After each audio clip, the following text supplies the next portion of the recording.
farming, a totally optional side quest that you can pursue within the world of Don't Starve together.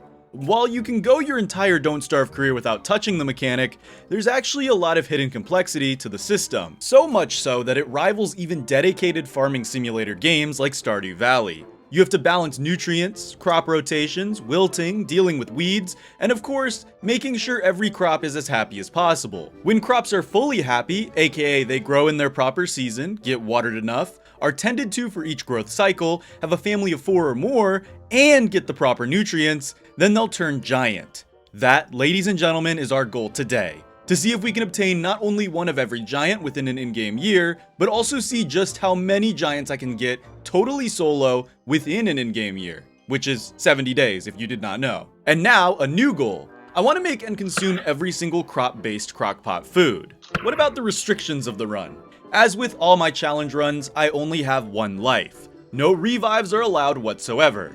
And, unique to this run, I can only eat crops that I grow. That's it. No berries, no wild carrots, no meat. That's right, there's no grace period anymore. The only things that are edible to me are the aforementioned crockpot foods or crops that I have grown. This is made possible thanks to my character choice this time around, which is Wickerbottom. Now, choosing between Wickerbottom and Wormwood for this challenge was difficult, but Wickerbottom is overall the best farming pick thanks to 3 key books, and you'll see them in play as the challenge goes on.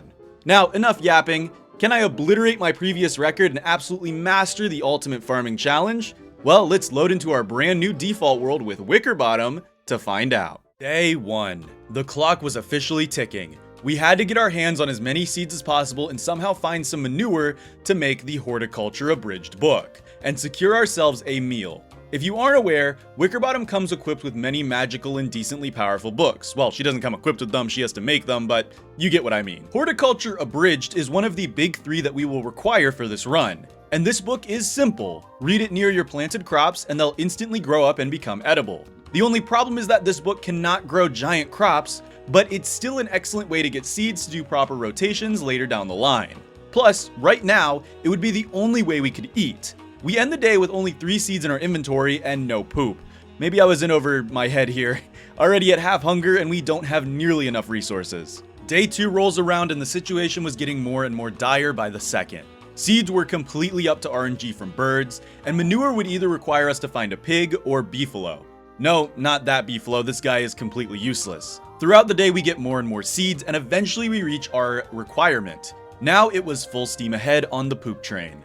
We had found a pig, so my plan was to turn it into a werepig and let it eat my petals to create copious amounts of crap.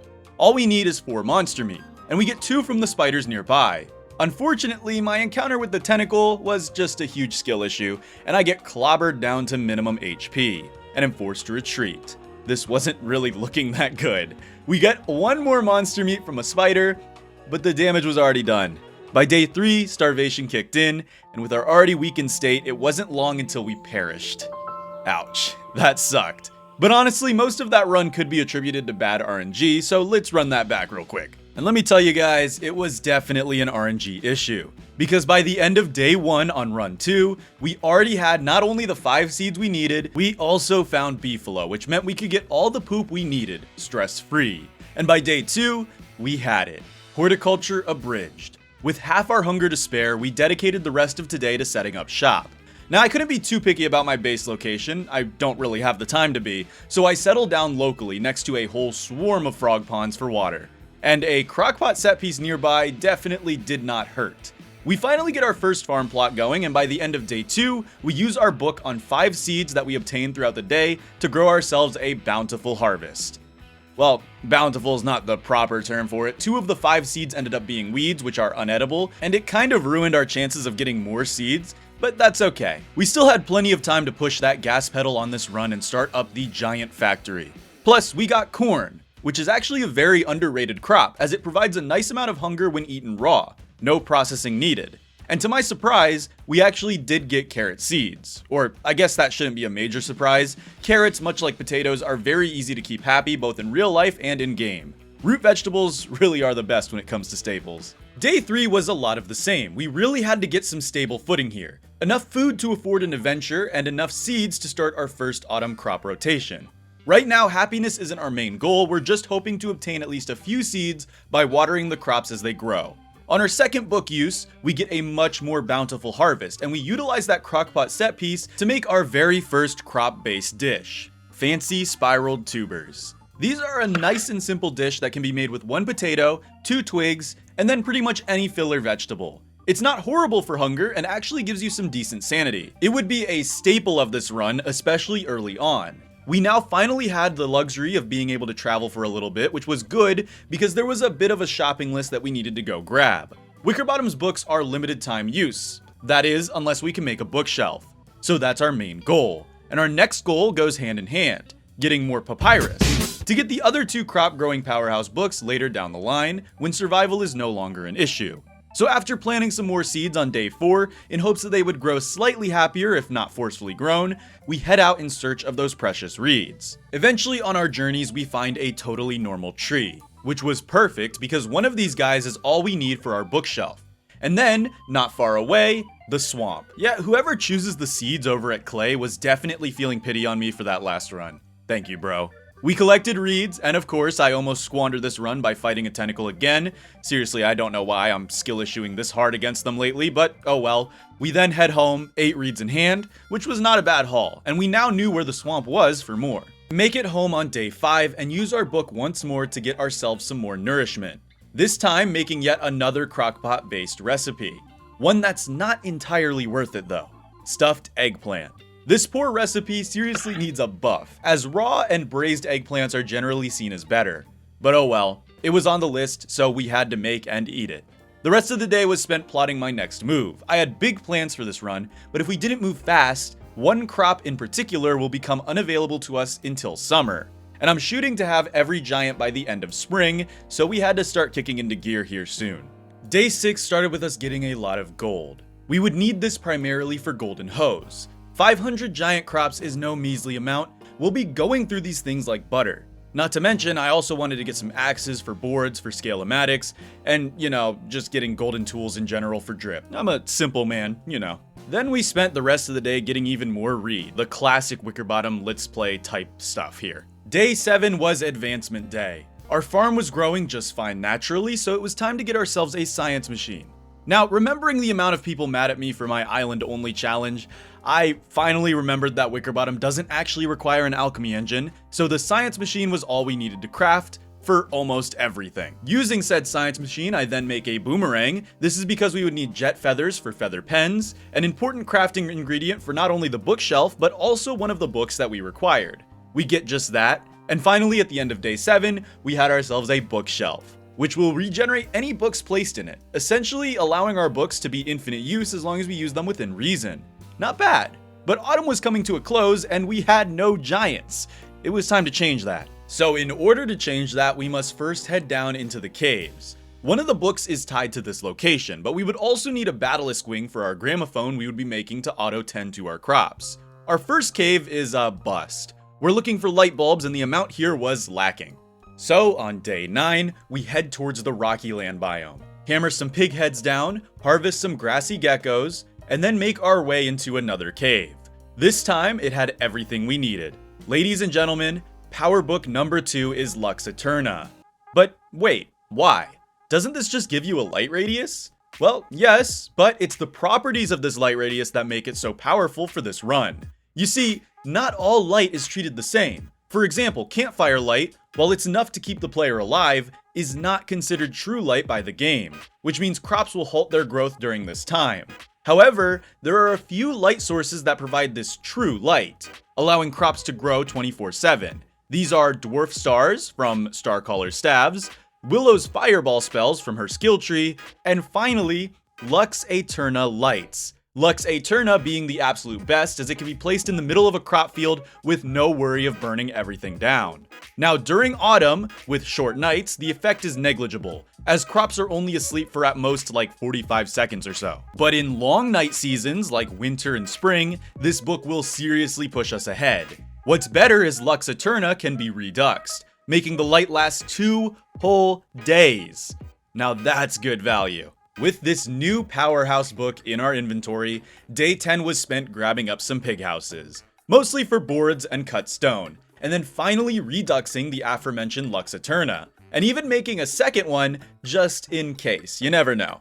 And on day 11, completely out of the blue, this happened.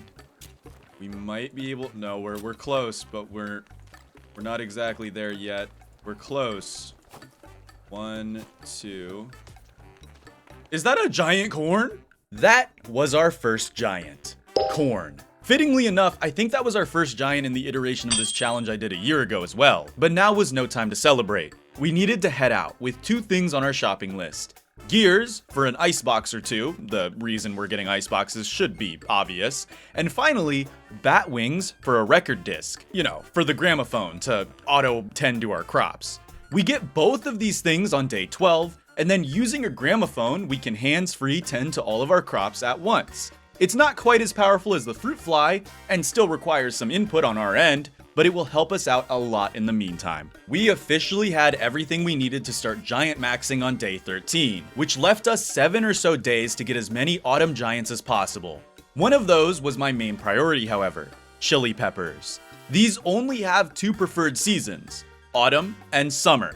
As you all are already probably aware, summer is the tail end of this challenge, so I would rather nip this in the bud and get ourselves a giant chili now before we were forced to wait until summer. To do this, we would have to make sure the plant is happy, which means no weeds, it's adequately watered, has at least 4 other chilies nearby, and of course we need to provide it with the proper nutrients.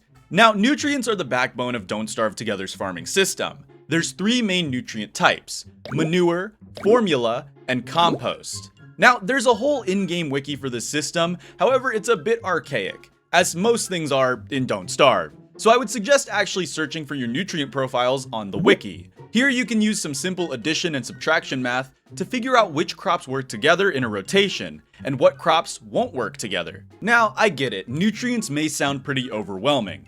I know that. But once you've done a little bit of simple math, you learn that every single crop in the game has a good match for it. Since we're going for peppers, let's start with them. 1 pepper plant provides 4 formula, 4 compost, at the cost of 8 manure per growth cycle. So, looking at the list of crops and their nutrient profiles and preferred seasons, we need to make sure they're all in their preferred season, that's very important. We can see that toma roots, which are a fall crop as well, cost 2 formula, 2 compost, and provide 4 manure. This means that 2 toma roots to 1 pepper plant will result in happy plants all around. Using multiple plots, we can spread this out to achieve the family bonus and get our hands on some giant peppers. Now, the best way to plant crops that are 2 to 1 rather than 1 to 1 is like this, not this.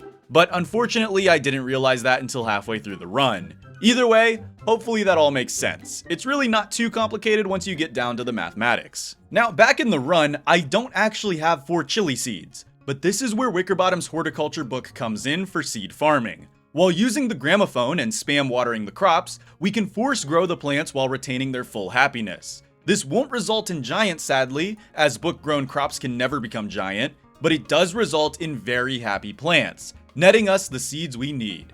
The rest? Well, it's a waiting game. However, this should result in giant toma roots and giant peppers.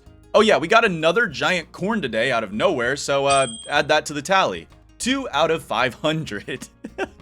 Don't you worry though, the giants were only just starting. Next on the agenda, closer to the end of day 14, I wanted to go for some giant potatoes. Now, it's a well-known crop rotation that potatoes and tomatoes work together. Not only are they among the best foods to grow, giving you the best returns, especially for healing, but they also are a 1-to-1 combo.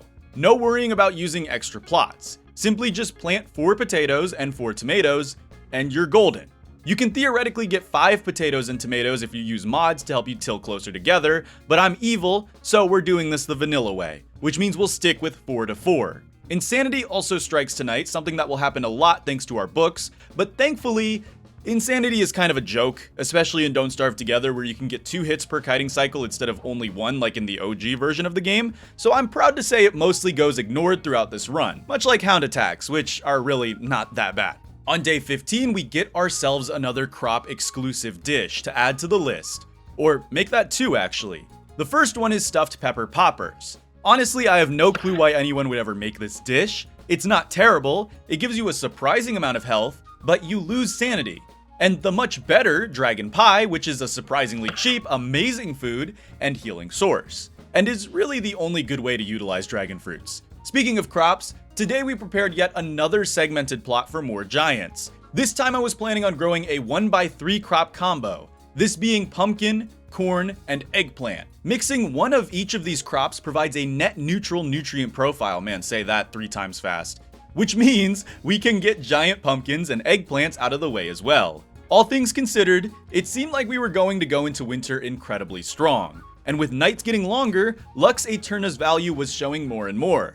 But it's still not as valuable as you leaving a like on this video and subscribing to the channel if you aren't already. Haha, see what I did there? I'm so YouTuber core, oh my goodness. At this point in the run, food was no longer an issue, and we were officially playing the waiting game now.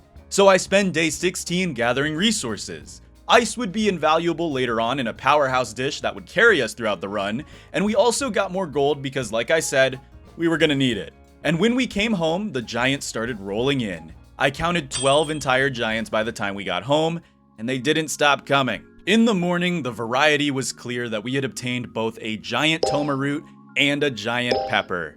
Not bad, but we still had a lot of giants to go if we wanted to not only reach the variety goal, but also the quantity goal, which is very, very high. Unfortunately, giant crops will eventually rot, so to prevent that, I started making a line of Scale-O-Matics. These things actually completely preserve the crop that happens to be on them, which is amazing for this run. You know, I gotta show off my crops, come on man. We secure one of our corn cobs and a toma root, and then I run off to go do some cooking. First up, the easiest recipe in the game. So easy that it's actually considered a punishment food, ratatouille. This dish is as simple as combining pretty much any amount of veggie crops with no other recipe. And its mediocrity is purposeful, because it's super easy to make. On the flip side, however, combining 2 tomatoes, 1 ice, and some other veggies, or another tomato if we feel like it, we make one of the best sanity dishes in the entire game, vegetable stinger. It's cheap, easy, cooks fast, and provides a boatload of sanity. It was going to be our spring and summer staple food for sure. To end the day off, we not only grew a giant potato, we also added 9 more giants to our overall total. It's still a pretty low number, but we still had the better portion of the year and we haven't even hit spring yet. Day 18 was yet another productive day. More giants flowed in and we secured our giant pepper on a Scale-O-Matic. We had a very mediocre hound attack, as they all will be. The hounds are really not that bad once you get the hang of them. And then we get a giant eggplant and a giant pumpkin to add to the variety check. And 6 more giants to add to our overall tally. Winter was 1 day away, and with it our crop rotations would be forced to change, but not go away entirely. Throughout our autumn days, I had actually been collecting miscellaneous seeds to use with future rotations, and a big one for winter is going to be carrots, asparagus, and potatoes. These are our big 3 winter crops, as they all work seamlessly together. With a plan in mind, all I could do now was prepare. We get more Scale-O-Matics and get our pumpkin and eggplant secured. Oh yeah, we also finally got a rudimentary kitchen set up, bringing us into welcome to winter, everyone. Now, like I said, farming isn't nearly as hard in winter in Don't Starve as you would expect. There are still quite a few vegetables that enjoy this frigid season. Mostly root vegetables, you know, for realism or whatever. But either way, we could still very much exploit this. Now, I had saved my regular seeds to plant at the start of this season because I wanted to increase chances of winter crops growing. If you didn't know, the fruit or vegetable you receive from a random seed is actually tied to the season you are in, with out-of-season crops being more rare than in-season crops, and this is determined when the seed reaches level 1. So despite me planting these on day 19, because they wouldn't reach stage 1 until today, they would still be winter aligned, if that makes sense. Hopefully it does. It's a very small time save, but one that we would certainly need. I mean, we were already almost halfway done with this run in its entirety, and we were not anywhere near 500 giant crops. Now, just because farming is possible in winter doesn't mean that it doesn't get a little harder. Watering plants gets slightly harder during winter as ponds will freeze. I had prepared for that by grabbing 2 watering cans and filling them up completely before the first snowfall. 2 full watering cans should get us through winter easy peasy.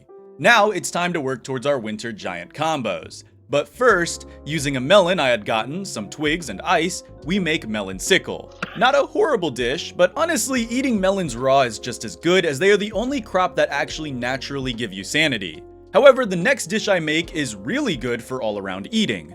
creamy potato puree. It's a funny little name.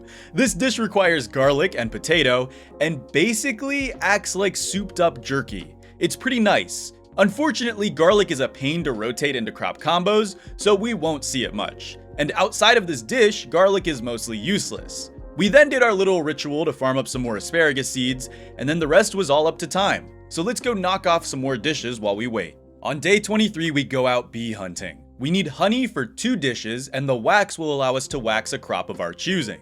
Right, cooking.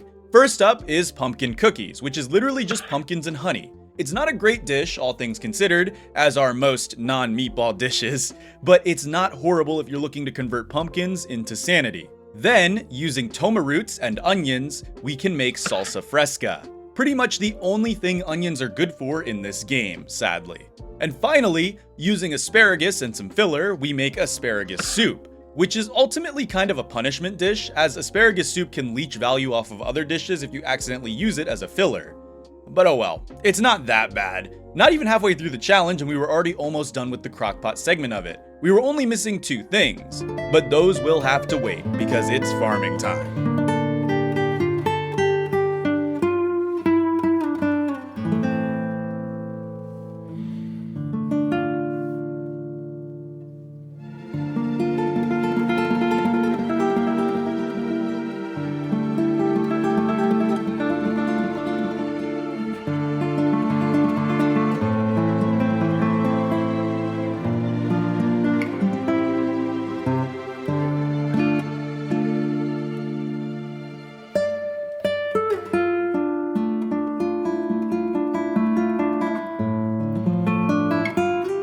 By day 30, things were looking up. We had obtained a giant asparagus and carrot to add to the variety goal, and we had a total of 16 more giants to add to the quantity count.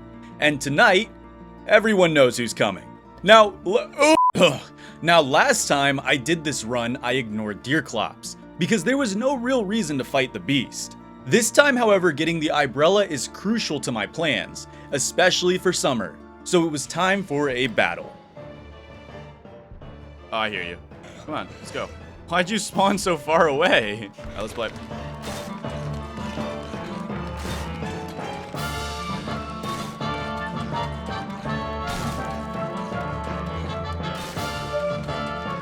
Lock in! Ow. Okay, Deerclops, come on now. Why are you? Oh God! Wait, why is it not working all of a sudden?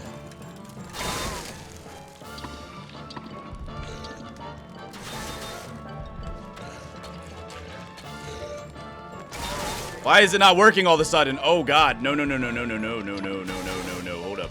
Hold up! Ring ding ding ding ding ding ding ding. I gotta go to old reliable.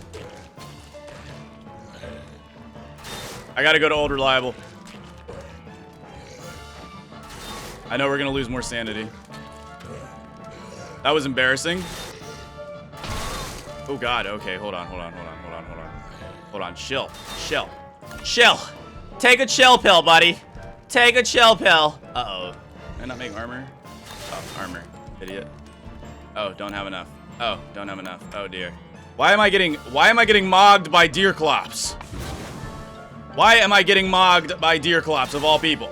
Deerclops, hey, can you give me my armor, please? Hey, Deerclops, hold up. I need to get you distracted a little bit.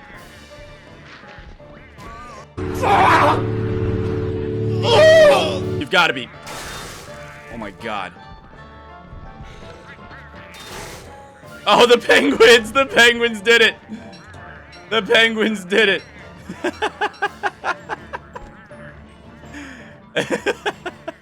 After that embarrassing Deerclops battle, the rest of winter was spent giant maxing. And by the time spring rolled around on day 36, we had added 31 giant crops to the total tally. And with spring's arrival, now the real fun could begin. Theoretically, we could finish the variety challenge by the end of spring, and that was my goal. So after we clear out winter's harvest, we would be free to start rotating in new crops. Before I can think of that though, this stupid giant fly attacks me. This, ladies and gentlemen, is the Lord of the Fruit Flies, and it will attack you if you want to have a peaceful farming life. It's not really all that hard, and most of the time I just end up tanking it since it's very annoying to kite, but once it's slain, it drops arguably the best farming tool out there. Your own friendly fruit fly. This guy will tend to crops automatically for us within a very large radius, and it needs no input from us. It'll just automatically be tending to them, which is really nice. It also means we can save our gramophone for seed maxing over in our separate plot, which will be important for these spring rotations. On day 37, our final winter harvest fully came through, adding a whopping 33 giants to the tally. Still very far, but now the gears have begun grinding. And after spending all day harvesting, yes, it seriously takes that long, we look into our seed drawer to map out spring's rotations on day 38. Up first, we have another 1-3 combo. This utilizes dragon fruit, durian, and pomegranate, all of which, when combined together, will cancel each other out. By planning like this, we're guaranteed a giant of each type, as well as 6 giants in total. Like I said previously, this line method isn't all that great, as the outermost crops don't get the family bonus, and thus don't go giant. Mods like Snapping Tills fix this, but because I'm running vanilla, I just have to eat the downside here. It's okay though. While those are growing, it gives us the perfect opportunity to go clean up some more plots for more giants. The only type of seed I was missing was watermelon seeds. So I did a little remote farming to see if I could get some. And instead, we get ourselves a forget-me-lot. Now this is actually tied to one of the recipes, so I head back to my crock pot, and with 1 forget-me-lot, 2 ice, and 1 honey, we make forget-me-lot tea. It's powerful for sanity, but honestly, I didn't find it worth farming weeds for. In the meantime, I planted the old reliable tomato-potato plot like so, and eventually, on day 40, the previous giants had grown. A giant dragon fruit, durian, and pomegranate, 6 in total. Not too shabby. We were almost there on the variety goal, and I wasn't about to put my foot off the gas quite yet. To make things even better, the very next day, while doing our segmented farming of random seeds, we got ourselves watermelons. Not just 1, but 2, which was perfect as it meant we had enough to work with here. Watermelon is a 2-to-1 crop. 2 watermelons fit well with 1 pomegranate. But before we get all that set up, let's crank out some garlic and onions. Another 3-to-1 cop combo. I don't even know what I just said, dog. What did I just say? Cop combo? Whatever. Garlic, onion, and dragon fruit all feed each other. So using this setup will bring ourselves right down to the final giant, which fittingly will be a watermelon. And on the next day, we prepare ourselves to get said giant watermelon. So here's the thing, we're doing 2 pomegranates to 4 watermelons, which means we'll miss out on the pomegranates growing giant, but the watermelons will grow giant, and that is what is important. Our potato-tomato garden was flourishing, and it granted us a grand total of 32 giants to add to the total, so it was not a horrible day. But now we were back on the waiting game. I prepare myself for mass giant farming by making another large plot. And before I know it, on day 44, we had obtained a giant garlic and a giant onion. And on day 45, we obtained our final giant, the giant watermelon. Oh yeah, and 10 more giants total to add to the list. The variety challenge was done. Now we just needed the quantity, and of course that remaining crockpot dish. Before we get into the full giant grind though, remember how I said there were 3 important books? Well, I had only obtained 2. So let's go get the third. I had to wait until spring for this one. Wickerbottom's Rain Book. Not only does rain cause crops to be watered, but it also pretty much turns summer off. It removes antlion, stops wildfires, and overall we're just gonna want it to rain for the entirety of that season. But we need down feathers, which means it's time to go take out a moose goose. There she is. All right, let's do this. 1, 2, 3. 1, 2, 3. 1, 2, 3. 1, 2, 3. 3. 3. Any more? 3. Are you serious? You faked me out. Literally kited me. You are literally kiting me right now. Why are you doing this? Oops. 1, 2, 3. Why do you keep de-aggroing? 1, 2, 3. What? Why are you, like, broken? What is wrong with you? Am I on the edge of your radius? Like, make up your mind. Wait, why are you so brain dead? You moose, who is also a goose. Fight me or don't fight. What is wrong with you? Is something wrong with Moose Goose? Like, this is not normal. Like, what are we doing? I'm so confused. I have no clue what's happening here. Ow. Hold on, let's heal a little bit. You can do 4, by the way. Sometimes. Okay. You gonna come after me, or, like, what are we doing? Like, we're throwing. Oh my goodness. Okay, here comes the babies. Alright, I just need the down feathers. I just need the down feathers. I don't need anything else. I just need the down feathers. The babies are a slight problem. I don't want to bring them home. I mean, I have somewhat of a plan to deal with the babies. It's considered a wormhole. Looks like that one already got sidetracked there. So we're good in that front. Are you kidding me? Okay. Didn't know you could do that. Irritating little creatures they are. I don't need them, though. I only needed the down feathers for one book, which we have. We've got the down feathers for 1 book. That's all we needed. Yeah, we only needed 1 book. We got enough for 2. And we should have giants at home for us. We could kill them. I know we could, but I'd rather just not deal with them. They're a little annoying to deal with. Let's go home. Whee! We escape the wrath of the babies and come back to a whopping 64 giants to add to the total. And now, it was time to prepare for our largest harvest ever.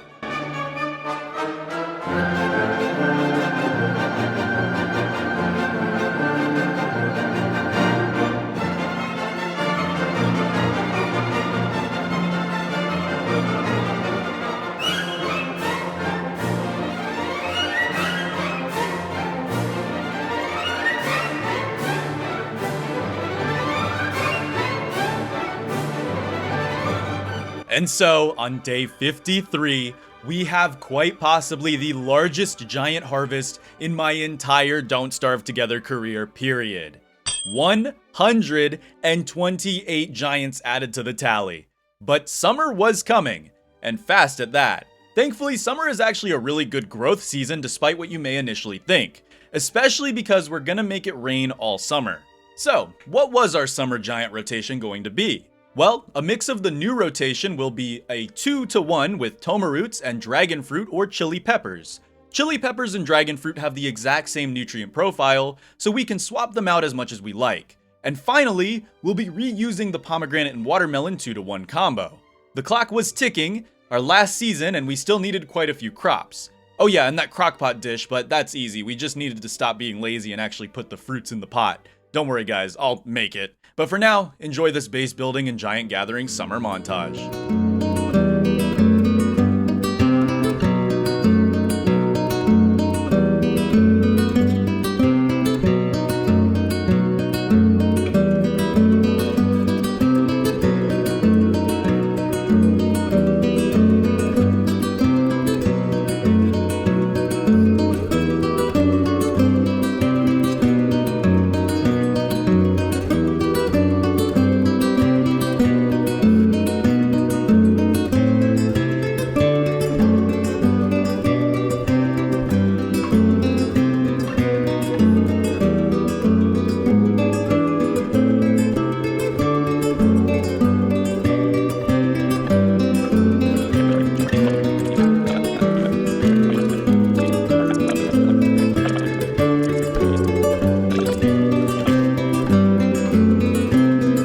By day 63, we officially had gathered all the giants we needed with a total of 520 giants. And we finished every single crockpot food. This challenge was effectively done and completed. But I wasn't done quite yet.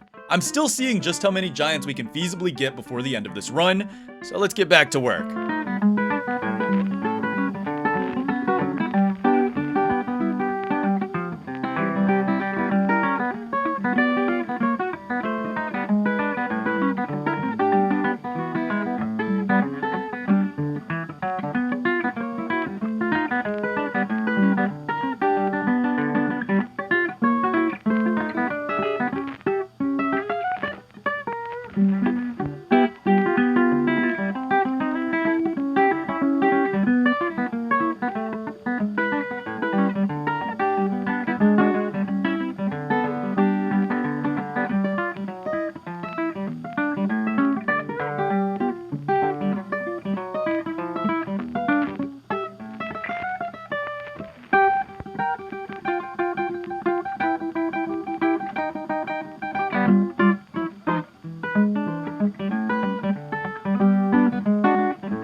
Well, hello everybody and welcome to the end of the Great Farming Challenge. Now, I want to say I did significantly better in this run than my first Wilson run. I've definitely grown as a farmer.